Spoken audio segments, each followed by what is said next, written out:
Hi, this is John T. Pierce. I'm editor of Call Centre Helper, and welcome to today's webinar. It'll be an exciting webinar. We've got lots of people online already and many more coming in. Today the topic we have is the executive briefing on call quality. Agenda for today, I'll be starting with an introduction and some housekeeping. We'll be then going to an overview of call quality monitoring by Chris McElduff from the consultancy Ember Services. We've got a quite interesting customer case study from Lisa Ballard at the Carphone warehouse, and then we'll be going on to an overview of technology solutions as well as a product demonstration by Bernie Kane of Infinity CCS. We then also have the chance to take interactive questions and answers, not just questions. We can also get feedback from you. In terms of before we hand over, what we're going to do is we're going to do a poll, and quite an interesting one here. What systems do you use to manage call center quality? So the first question to ask is, do you use a manual process? And it's multi-choice. You can answer as many of these things as you think are appropriate. Do you have manual processes? Do you use an Excel spreadsheet? Do you use call recordings? Do you have a quality monitoring system attached to your call recording system to help you with automated scoring? Or do you use voice analytics? So those are all the choices. We've got about just over half of you voted so far. We're just waiting for a couple more votes to come through. So I think we've just got 2 more people to vote. That's great. And then I will share the results up on the screen here. So we've got 32% of you use manual processes, 56% using Excel spreadsheets, 65% of people are using call recordings, and about half of you have got a quality monitoring system with your call recording piece. Interestingly, we're seeing more people there using voice analytics. So, Lisa, does this sort of fit in with what you've seen of other contact centres?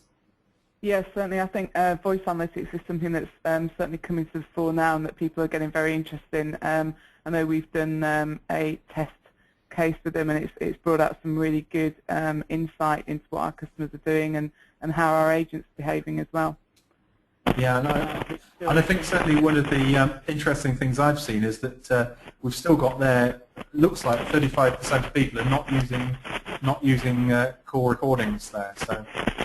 So what I'll do is we'll now pass on to Chris McElduff. Lisa, I think we're getting a little bit of background click, so if it's possible, if you could mute your line, would be quite useful certainly. Just for the minute. So next part of the agenda, I'm going to hand over now to Chris McElduff from Ember Services. Ember Services are a consultancy.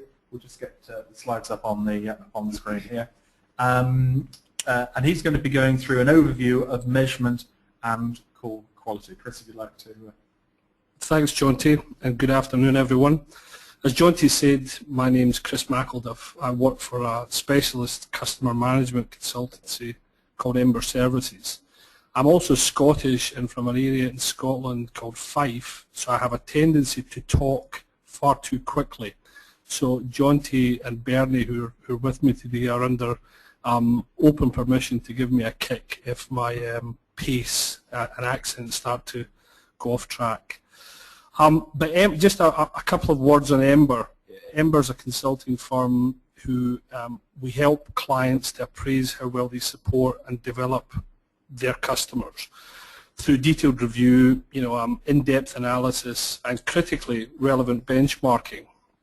In doing this for our clients, we seek to understand their true performance, and we always identify opportunities for them to improve, be they strategic, operational, or technology related. So what I'm going to do today, without underselling myself or my slides, is set the scene really for Lisa and Bernie's presentations by firstly focusing on customer management in general, and then we'll consider how we measure service in this environment, and then I'll give some reflections on what we believe should be encapsulated within your approach to quality. I should also say, I think as John T has mentioned previously, the slides I'm going to go through will be available online after the webinar, and within these slides there will be information about Ember services. So without further ado, and hopefully I've passed my first test, I've been able to speak and move a slideshow forward in sync. We'll see how that goes when the animation starts. But just, I guess to start, before we start the discussion about measurement and quality, it's just worth reflecting, that today it continues to be difficult to support our customers. And supporting our customers can often be kind of quite confusing, particularly, as we hear and observe how others do that. We listen more to what customers actually feel about the service we provide. And generally, we start to kind of understand how experiences and perspectives differ from one example or organization to the next. I think it's also worth noting that the challenge of supporting our customers is compounded by the world we now live in being, almost truly connected and certainly multi-channel. Today, customers have choices that not so long ago just didn't exist, be they alternative suppliers or products, or their ability to share their perspectives on what we do for them with their communities in a much easier way. And of course that's their perspectives on us, both good and bad. That said, we believe that there are some fundamental principles that should be applied to your approach to customer management. Namely, and critically, it's only customer behavior, in our view, that truly drives sustainable value. And the single most important influence on customer behavior is actually when your single most important way to influence that, rather, is actually when they interact with you as a business. And this then, I guess, emphasizes what should be obvious, namely, we should take all conversations seriously and look to optimize them, or put another way, we should be managing what matters. And as we do this, however, as we do this, what we always have to apply to all of our planning and execution is commercial common sense, and that's critical to make sure that as we operate, we're getting the best for both customers and for our businesses, essentially. So, first question I'm going to just touch on is, why do we measure? I think historically we've considered three perspectives when we think about measurement. We think about individuals, so for myself, we think about our operation, and then invariably there's a broader group of business stakeholders.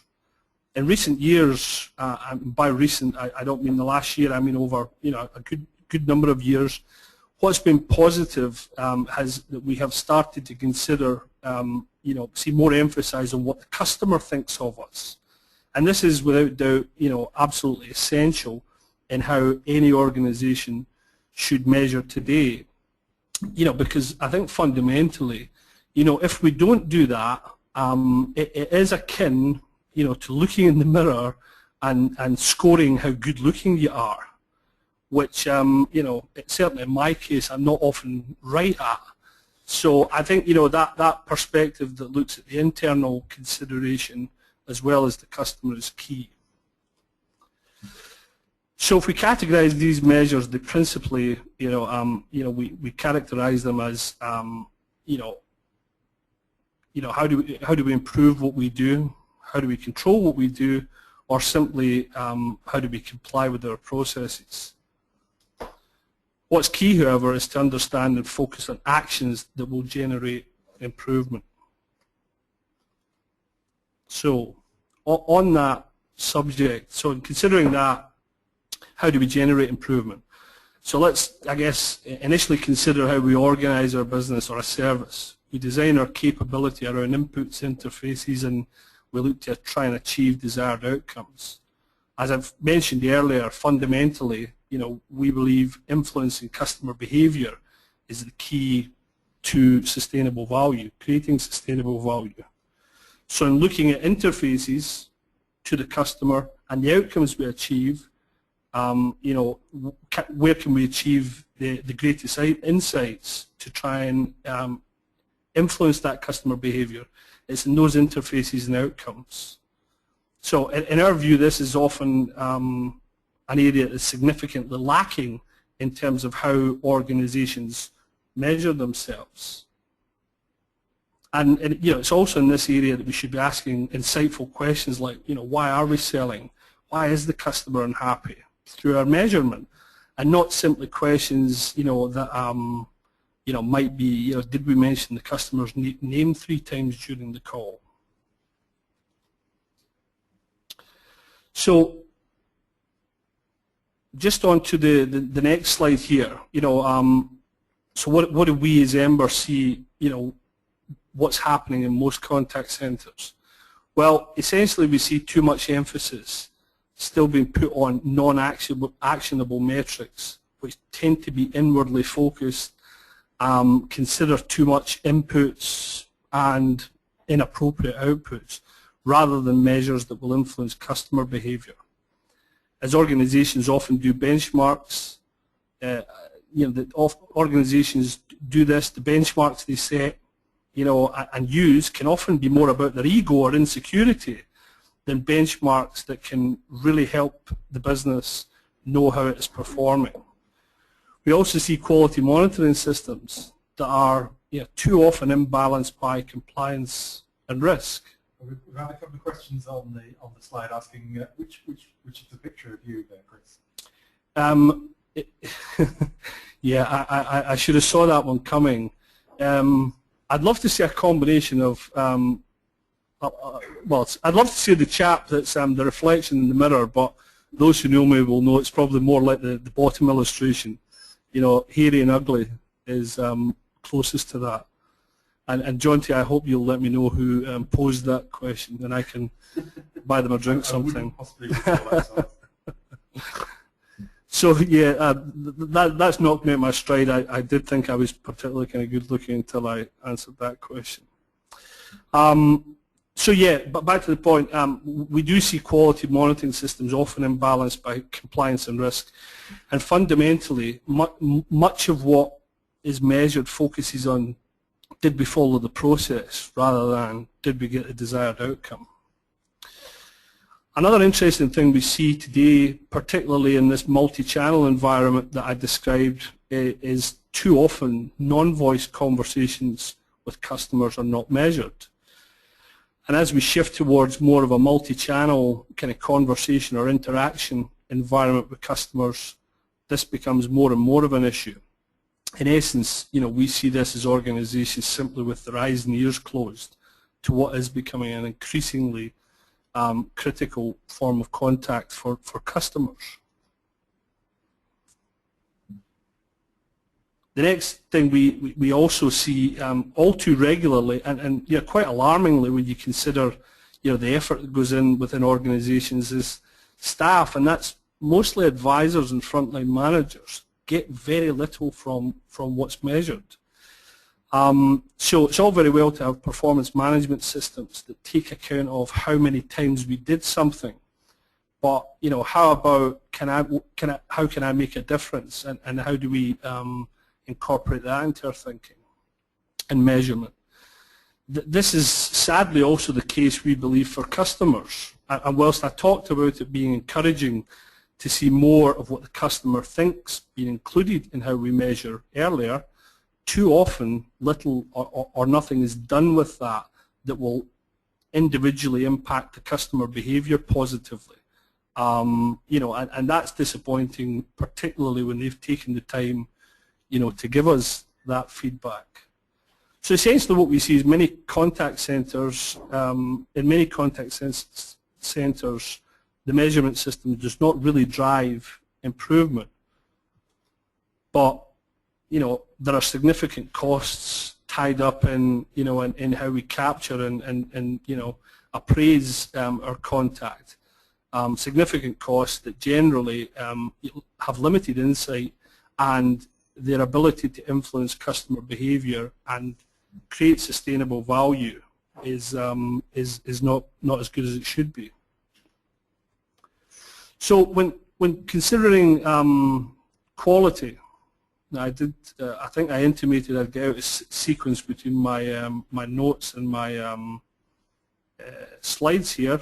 I hope the slides are in sequence, but I'm now out of sequence, so just bear with me. Bear with me a second. Okay. We have a setup in this office that you know, I think is probably like Radio 1. So apologies for this. Apologies for this. No, if yeah, that's us. I think I'm back on track, hopefully. So finally, I get to kind of how measurement should be considered in our quality monitoring. The first and most important point builds on what I've outlined earlier in this presentation, namely it's essential to fully understand and make connections between the things we measure. In doing so, we can assess what's most important and ultimately look to influence customer behaviour, again, to try and create that sustainable value. To do this, we usually find that investment is required in most businesses. In most businesses, sorry, I'm out of sync here again. Just getting Bernie to kind of help me here. Investment is required in most businesses, you know, to improve how you capture, analyse, and then critically act on the data. So that investment can include tools such as those that Bernie will demonstrate later, or it can be concentrated on initiatives such as those that Lisa will talk about in making sure the right measures are captured and acted upon through your quality system.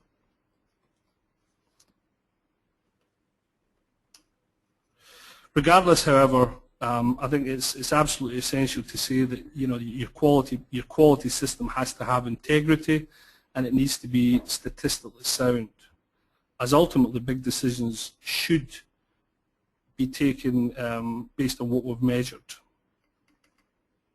And you know, another point, you know, worth making here is that measurement should be as close to real time as possible. This sounds pretty obvious, but if our measurement is going to be used to try and influence customer behaviour and create that sustainable value, then our ability to act on this is massively compromised if we listen to calls, you know, a week later or a month later after the interaction, you know, particularly as the customer has you know, taken the time to give us some of that feedback there and then. So in summary, our view is that organizations need to consider carefully what quality means to them and codify this in analysis and actions such that they can positively influence customer behavior. So I'm nearly there, only the 100 slides of my sales pitch to complete. I'm only kidding, please don't head for the coffee machines. What I'm going to just end with is some thoughts on how Ember can help. We are, as I said previously, a customer management specialist. Our consultants are experts in how you combine strategy, technology, operations and measurement to improve how you support your customers. The experience we have is made up from not simply being consultants, but having built and led customer management, you know, operations. And our combined experience helps us to understand our clients' businesses quickly, and then through effective analysis and the use of relevant benchmarking, we help our clients to understand what better is and act upon that, whilst obviously, as I said in the first slide, ensuring that commercial common sense is applied. So if any of that strikes a chord with you today, you know, we'll have some Q&A you know, later, and feel free to get in contact. So what I'd do is thank you for listening to me and pass you back to Jonty. Okay, thanks very much indeed for that. We're now just going to go on to, we've got another quick poll, which is, do you measure the quality of non-voice conversations? We're talking here about email, SMS, chat type sessions. So the choices are, yes, we measure 100%, yes, we measure a large percentage, Yes, we measure a small percentage. No, we don't actually particularly measure email, SMS, or there's not you're not sure. So we'll just get the figures up there. Once we get that, we'll hand over to Lisa, who will take us through. So we've got, I think, nearly everyone voted. I think 3 more votes to come in. Here they come, and we just close the poll now, and I will share the results up on the screen. So what we're seeing is that something like 6% of you try and monitor everything, 16% a large percentage, 44% monitor a small percentage. But again, there's about 30% of people here not regularly monitoring the quality of non-voice conversations. And Bernie, does this fit in with things you see in the work you're doing on quality? Yes, it does. Yeah, so it fits in quite nicely. Right, okay, I'm now going to pass the baton across to Lisa Bellard from the Carphone warehouse. Lisa is very much on a journey in terms of their deployment of quality systems. And I think, so it's not by any means completed work. It's a process that Lisa will take you through. It started about a year ago. But I think there'll be some very significant learnings that Lisa will be able to share with us. So, Lisa, are you online now? Yeah, I am. Can you hear me? Okay, if you can just share the results on your screen would be great. Oh, okay. Is that okay? We've got not seeing your screen currently, so. Oh. You just press that little button up on the. Oh, hold on. Right, I think we moved it there. Yeah, sorry. Are we there? Yeah, we're ready to go. Okay, fantastic. Lisa, over to you. Okay. All right, thank you. Good afternoon, everybody. My name's Lisa Bellard. I work for the Carphone warehouse. As Jonty just said, I've been there just a year now as the Head of Resource Planning and Management Information. Just to give you a little bit of background, we cover the 3 brands, there's Carphone Warehouse, Best Buy Europe and the Geek Squad. We have approximately 750 advisors across 3 sites in Warrington, Preston and London. When I joined, we didn't actually, we had a sales quality team that was sat with the direct sales team. But I restructured the team when I joined, and we brought those over to my area. They very much concentrate on the FSA compliance piece, so not so much around the advisor behaviour, although we're moving more towards that model now. And then we also set up a quality team for the service areas, which was launched last July. So they're, again, going through quite a big transformation piece at the moment, but they're doing a fantastic job. I also have a customer experience analytics team, which is quite a small team, but these are the guys that do the real deep dive analysis into the data that we can get hold of within the organisation and produce some really good results for us to act on going forward. What I'd like to do today is just to go through some of the things that we've done and the sort of aspirations that we have and how we're approaching the whole quality management piece within Carphone. Okay. So the contact centres, the Customer Insight Hub. Firstly, what we need to do for the perfect source of data, your data has to be absolutely bang on accurate and really understand what is going on in the organisation. So firstly, it has to come direct from the customer interaction. So this could be by listening to calls, the verbatim comments that we get by the customer satisfaction surveys, or analysis using a speech analytics tool. It's key that the message being given by the customer is not overlaid by somebody's perception of what is being said by the customer. So, you know, if we get a second-hand comment from one of the sales consultants in the store, then that's very much overlaying their perception of what the customer is trying to tell us. But if we go direct to that customer interaction, we get much cleaner insight into what was going on. It needs to be cross-channel and cross-functional. So from cross-channel, I mean, you know, across retail, the web, and the contact centres, and covering different functions of the business. So that could be deliveries, your fulfilment, billing, repairs, etc.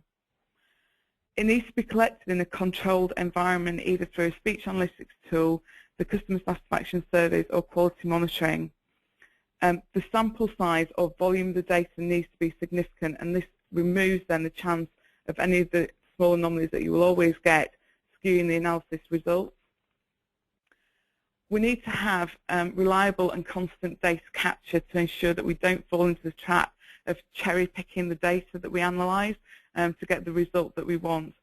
Therefore, ensuring that we capture the good, the bad, and the ugly, however difficult that message may be, is absolutely key that we look at the whole picture. And finally, the data that we analyse must represent the voice of the customer and not the view of the company. Contact centres have a massively important role to play here. Carphone is a retail business with a relatively small contact centre operation, yet the wealth of insight available to the business through the data collected and analysed from the thousands of daily customer interactions that we have is absolutely phenomenal. Not so many years ago, businesses were intent on reducing the customer contact into contact centres, absolutely to take the cost out of the business, and they'd look at things like IVR self-service and outsourcing without realising what potentially they were actually losing from that insight. Thankfully for us, Carphone recognises the value of our customer contacts to truly understand what delights and what frustrates our customers, and it's now key that we deliver the changes that we know that our customers want. So, quality management, creating the insight hub. So this is the science bit, not really. So just take you through the sort of 3 different layers of quality management. So first of all, we have the transactional quality management. It's a base foundation, and this is where we address issues at an advisor or store level rather than viewing the issue as a tactical or strategic company-wide issue. This level is absolutely necessary and underpins the next levels of the quality management. So it's very much, if a specific advisor is getting low quality scores, that we address it with that specific advisor, but we're not actually looking to see if there is a wider issue across the business. From a tactical perspective on the quality management, this moves things up a gear by adding more data and different approaches. So, for example, what has happened previously? Is there a trend across channels? We've become more tactical in our approach. So instead of fixing the problem where it originated, we look to see where else this problem may occur and ensure that the fix covers all areas with the potential to cause that problem. And then moving on, we have the transformational quality management, and this combines the previous 2 approaches and takes a much deeper look into the data and historical trends with insight from different sources. For example, quality monitoring, social media tracking, customer sat surveys, etc. With this robust analysis, the business can build strategic plans to significantly shift the customer experience in a positive direction, but more importantly, to maintain it and improve it going forward. So, in summary, first of all, it's about fixing the immediate issue at a local or individual level, then to start to look at the issue at a wider cross-channel multifunctional level, and then finally conduct the deep dive analysis, ensuring that your data sample is significant, etc., and in a controlled environment, and therefore trusted to underpin the company's strategy to deliver an excellent customer experience consistently. And I think that's the key issue here, is that we are consistent with our approach to our customer. As Jonty said, we are very much on the journey. We've done a huge amount of work in Carphone to really understand how we progress that journey and to make sure that we don't fall into the usual trap. So, this is a really exciting time for us. And that's it from me. So thank you very much for your time, and I'll pass it back over. That's wonderful. Thank you, Lisa. It'd be quite interesting. You talked there about the multi-channel approach. Be quite interested to know sort of what you do in terms of email and handling sort of non-voice transactions. Yeah, that's very much something that we're looking at the moment. We do, as from the poll, we do a small percentage at the moment. That's something to look at. But from a cross-channel perspective, I think we've just been pulling together a business case for speech analytics, and some of the pushback from the business was around it's just purely for the contact centres, and actually we're a retail business with a contact centre. But actually, because we get those customer contacts, we record every single call, we can do some huge analysis around it, and actually what it will be telling us is this is happening in retail and this is really frustrating our customers, and therefore we can go to retail and say you need to fix this problem. So actually the contact centres provide that insight for the whole business, and so it's just getting that message to the business, and it also helps us to prioritise which are the biggest wins and which are the bits that do we need to fix first. Okay, thanks very much for that, Lisa.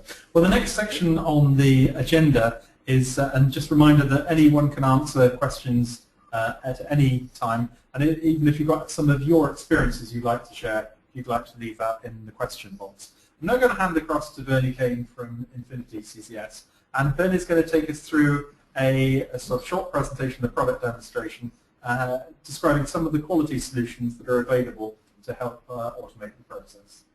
Yeah, thanks, John T, and hello everyone.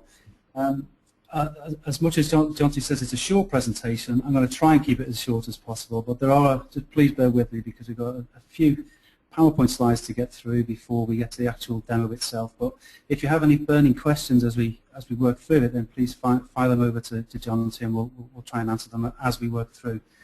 So yeah, my name is Bernie Kane from Infinity Contact Center Software, and I'm here to talk about the technology solutions available to support those processes and initiatives that Chris and Lisa have been talking about. Before I get into any real detail with that, though, I'd just like to give a little bit of background about the company itself. So, as the name would suggest, we're a contact center software company building software purely for contact centers and contact centers only. Having begun life as an IT department within one of the world's largest outsourcers, Teleperformance, in the late 90s, we've got a great deal of experience of contact centers and the challenges that they face on a daily basis. And that feeds into the software that we build, so we do have a really good feel for what the issues are out there. We've now been independent from Teleperformance for getting on for 4 years now, and we now have thousands of licenses of our software in use across Europe, Middle East and Africa, and more recently the US. So that's a bit about us, and back onto the subject matter. Oops. So what technology solutions are out there right now? And my experience tells me that by far and away the largest amount of systems that are still in use for quality management processes are in-house systems using Excel and paper. As everyone will know who's used Excel and paper-based forms, they're typically very difficult to administer, very limited reporting. If any complexity is built into them, then there's a high reliance on IT to make changes and build new forms, etc., etc. And we all know how difficult it is to tie IT down, and that's coming from an IT person. The other quality software systems we see out there are the ones that are bolted onto call recorders. So call recording vendors provide quality software, as most of you will know. But they are very simplistic and inflexible systems, and it's no surprise really, because those guys call recorders tend to be hardware based, and the people have hardware experience and cross-sector experience, so they don't have the real niche experience of call centers or contact centers. So it tends to be, on the whole, typically bolt-on software that just means they've got a tick in the box when it comes to the tender process. Call recorders themselves, of course, are crucial, and will, they'd be crucial to any strategy for quality management. Voice analytics, I think, as Lisa or Chris mentioned, it has grown a huge amount over recent years for obvious reasons, and that certainly does have a part to play in a quality management strategy, as long as you can afford it, because of course, as you probably know, they are very expensive pieces of kit.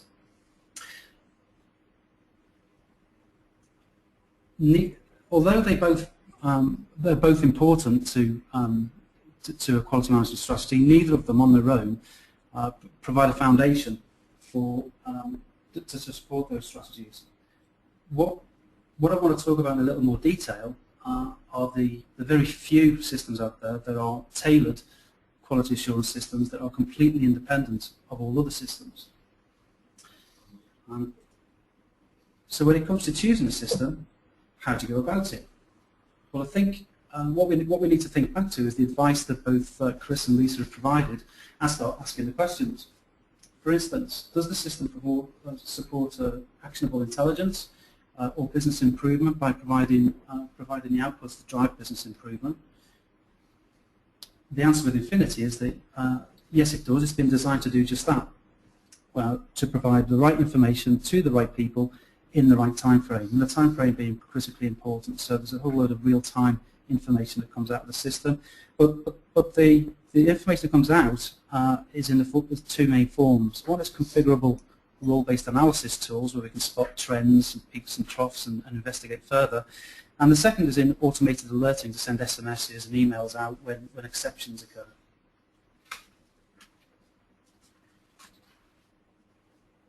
Does the system that you're looking at provide the customer insight hub that Lisa referred to across channel?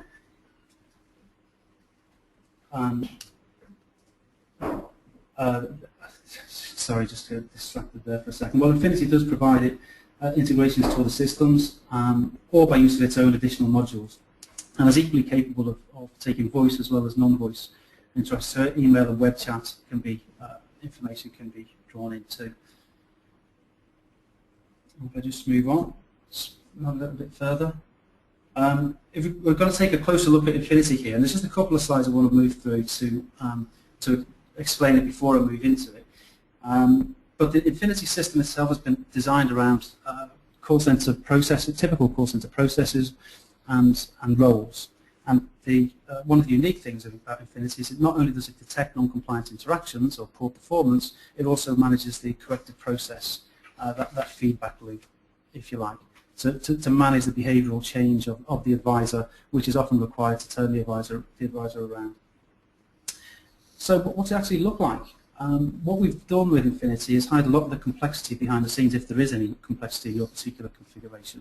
So what the user will see is a nice, clean, crisp image. In this case, it's a to-do list. So how simple can it be? It's a to-do list of items to do. From there, it's just a simple double-click to get into a predefined scorecard. Obviously, there's a lot of flexibility behind building that scorecard in terms of answer types, and in terms of scoring and weighting against questions, etc., everything you would expect and more. Just on that, from there, with a recorder integration, it's possible with one click just to listen to the exact call recording without doing any searching.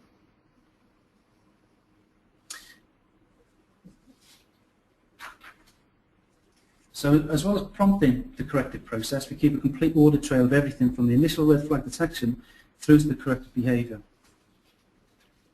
And you can see there that the action to be taken is listed here, and then I've just added to the audit trail. So everything, and you'll notice that we've got electronic signatures here that replace wet signatures. So those bulging filing cabinets that we often find around call centres, particularly for regulated industries, are no longer required. It's totally paperless. So in terms of the MI that we drive from the system, again, there's a lot of effort gone into that, and I touched on it already. But here's an example of it. This is part of our standard suite of reports, and you can see here that it's a two-dimensional view of quality performance against operational performance, whether that's sales or service level, depending on your business. And of course, you can see there's a target zone there where we're looking to get high sales or service and high quality. And if you don't fall into that, then it gives us more of an insight into those agents than just saying they're not performing. It tells us what they need to work on in order to get into that target zone. So, that's the PowerPoint, so thank you for bearing with me so far. If I just go straight across to the demo now and show you how it's set up. Here is the dashboard that the assessor would be presented with. You can see we've got two projects here. One's a customer care campaign, one's an installment sales checkup. And I'm simply going to double click from here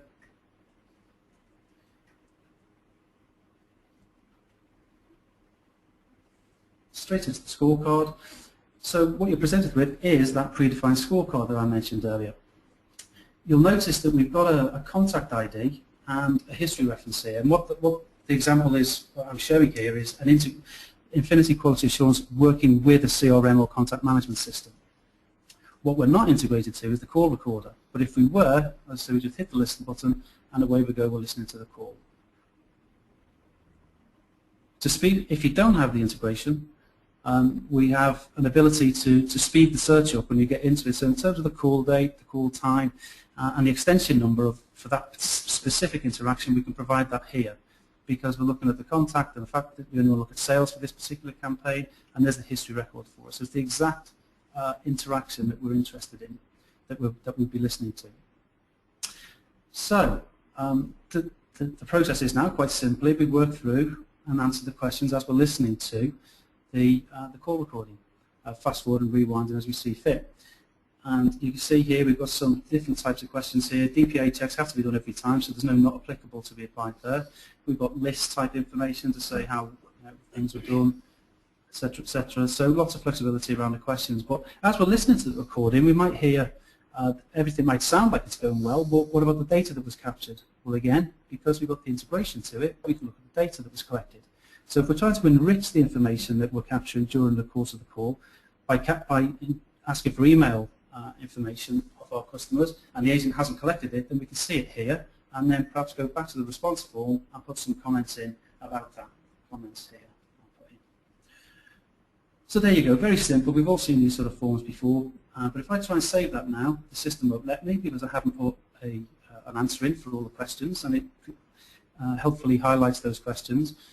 But what I can do is save this, save it so I can come back to it later. I actually don't want to do that in this case because I want to go back and show you the form in a little while. So that's very simply how the assessor would manage it. Dashboard, to scorecard, answer the questions, come back next. How simple, really simple process. So what I'd like to show you is just very quickly how you answer some of those questions. I do need to keep an eye on the time here because I want to show you some of the other things, but I'll just very quickly go into edit that particular scorecard. So we look at the question set part of the scorecard here. We can see that they're the categories that you saw on it earlier. And if we go into edit one of these questions, you can see here's the question text, and here's the display type. If you remember, that was a list. So look at the list. You can see, remember it said very much so, just about okay or not at all. The text you put in is your choice, and the score you provide is your choice. You can see we put weighting against the score, and we can actually automatically red flag a score if the score is 0 for a particularly important question. So lots of options there in terms of building the form itself. So because I'm short of time, I'm going to leave the scorecard design area where it is, and I'm going to start showing you some of the reporting that we've got in the system. So we look at the, this is a standard report that you get from the system that gives us a nice monthly snapshot of the activity that's going on, and even that tells you a lot about what's happened on this campaign. You can see that there was a frequency of schedule that was 2 every 2 days here, which changed partway through the month because we decided to increase the schedule. You can see that this red flag was a problem. It's all red, green, amber, traffic lighted sequence. If I want to drill down from here to say, let's have a look at this one here, this yellow one. Why is that yellow? I can go from there straight into the scorecard, look at the responses on that scorecard, see whether there's all the questions, there's all the answers. Did any particular question give rise to a red flag? But crucially, as I talked about earlier, there's an audit trail that says that shows what exactly happened when the item was, when the call was flagged as a red flag, what was suggested to be done about it, and then what happened then. And then the red flag marker was cleared after the training and coaching was done to correct the behaviour of the agent. And that's typical of the reports we have in Infinity, that we have a drill down capability from the top. But if I could just very quickly move you into another area of the system, which is the role-based or the configurable role-based dashboards that we built. And you'll see here, this is the area of the software that allows you to look at trends, look at high-level trends, to look for those peaks and troughs and decide what you're interested in. So if I'm looking here, I can see there's a whole range of users here on this particular view, which is a real-time current week QA score. It doesn't tell me a lot there. Everyone's getting pretty high QA marks. So what I'm going to do is look over at this one, which is the campaign trends. So and these are sales type projects that I've got on this particular view. And we can see that consistently the medical insurance campaign has performed worse and is getting even worse this week. So I want to look at that one in a bit more detail, so let's investigate. So we click on there to get to the details. So here are the users who've been on that campaign over the last 4 weeks. We see one performing particularly badly, so let's have a look at that.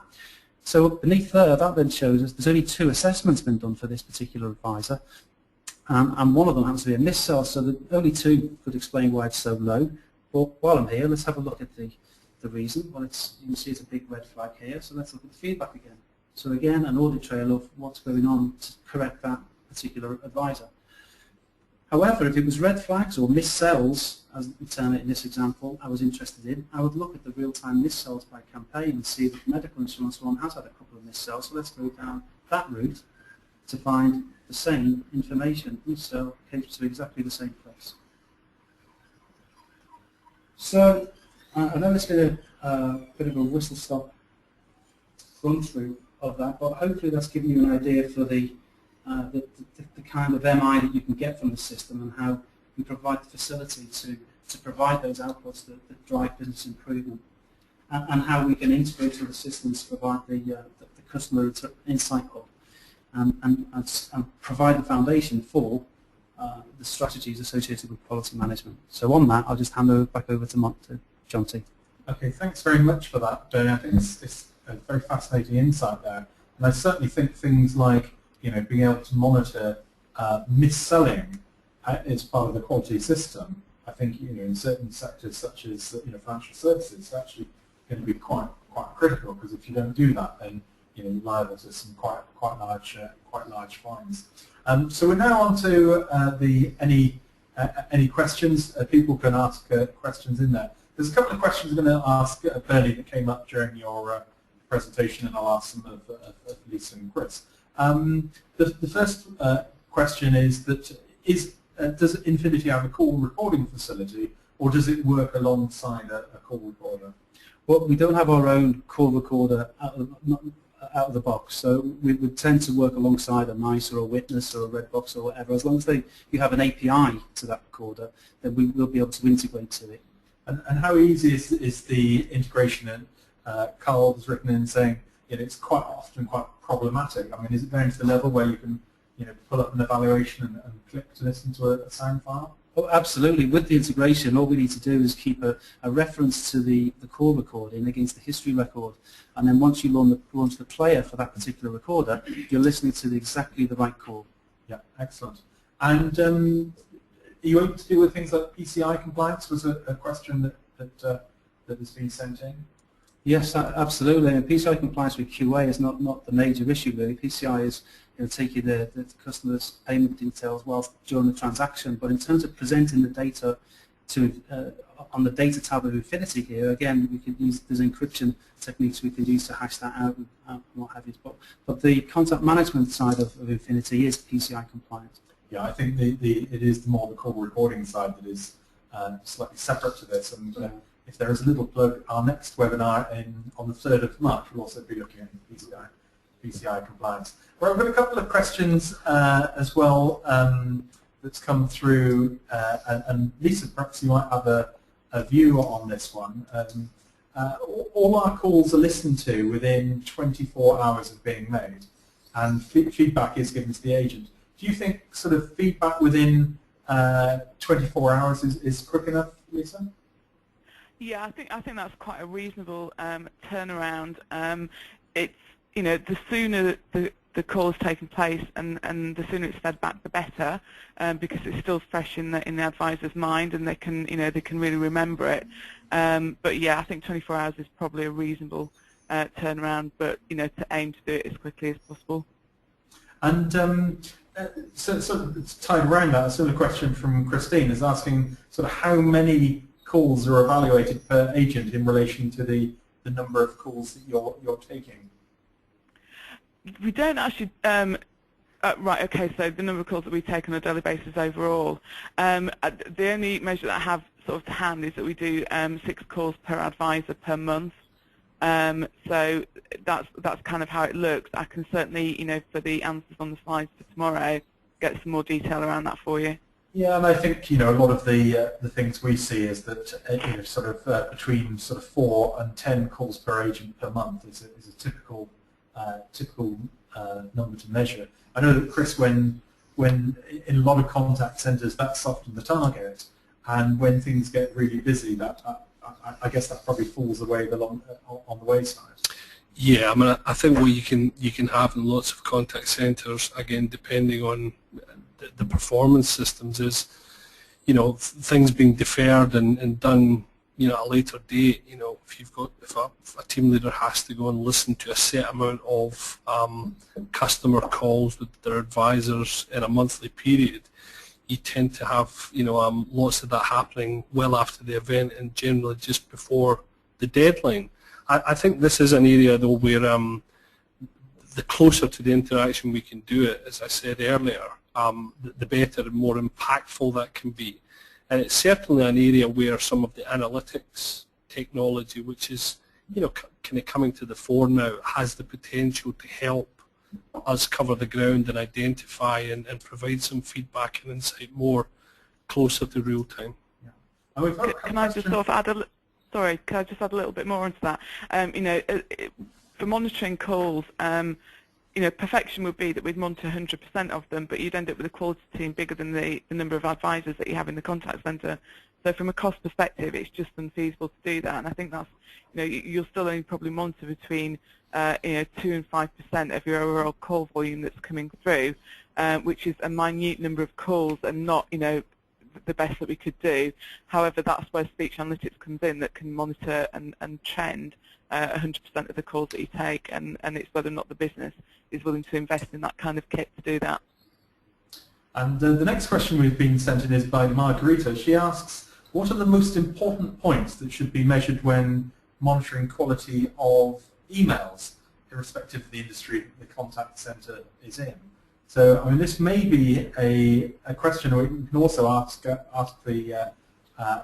audience if you've had any experience, because we're all quite well versed in call quality monitoring, but email is a little bit of a different, sort of a little bit behind.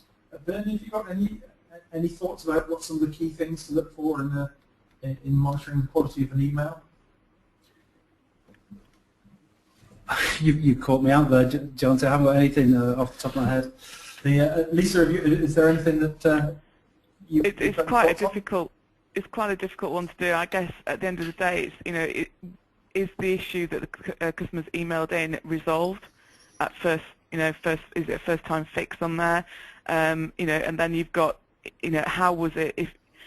So it's how was the email written, the grammar in it, and has the customer gone away feeling that their issue has been resolved from that email? But it is kind of a new area really for quality monitoring on email. It's very difficult to track it and to monitor it. So yeah, it is quite a difficult one. I think it's evolving. I'd be very interested to hear what the audience has to say on that. Chris, have you got a... Yeah, I mean the point I would make is that I wouldn't differentiate between an email and a voice call or somebody using a chat session. I mean, going back to what I talked about, we all should consider what quality means for us. And if through our measurement what we're trying to do is create customer experiences, as Lisa talked about, that will influence customer behavior and create that sustainable value, I think we need to think of the different communication channels in the same way. Of course there will be there will be obvious differences, but I think we should look at them and analyse what quality means for us. Certainly you've had some questions, some responses sent in by the audience. Michael has emailed in saying, we regularly monitor email and non-voice transactions. We tend to look for clarity of message as the key driver, as well as making sure all the points have been answered. Rosa says, hi, we monitor response time, accuracy of information provided versus requested. But we also look at grammar, spelling, and tone. And certainly I've seen that people get very upset on email responses if you haven't got the spelling quite right. So the apostrophe is in the wrong place. Rapid fire. Well, that's an interesting point, Jonty, because when you consider the shift towards social channels and some of the abbreviated language that our customers are using more and more, I think it is certainly something we need to consider actively as we develop these plans. And I think we might fit a bit of a nerve here. Kevin has said for email monitoring we tend to look at the standard opening technical content, also use of templates and the correct corporate closure. Nikki says we've used a mystery shopper to monitor the quality of emails against the criteria. So quite a number of things here. A question, Lisa, that talks about bonus schemes and rewarding agents. Nick has asked, is it commonplace or fair to place part of the emphasis on a bonus scheme on rewarding agents based on quality monitoring, when, bearing in mind, you may be looking at less than 12 calls per agent per month, or 6 calls per agent per month. Would you say it's commonplace or fair? That's quite a difficult one. We do use quality. In fact, we've moved more towards the quality piece for bonusing advisors. I think that that there has to be a minimum number of calls that are monitored per month to be able to achieve that bonus. And you do have to be very careful around it, and I think you have to make a judgment around it at times.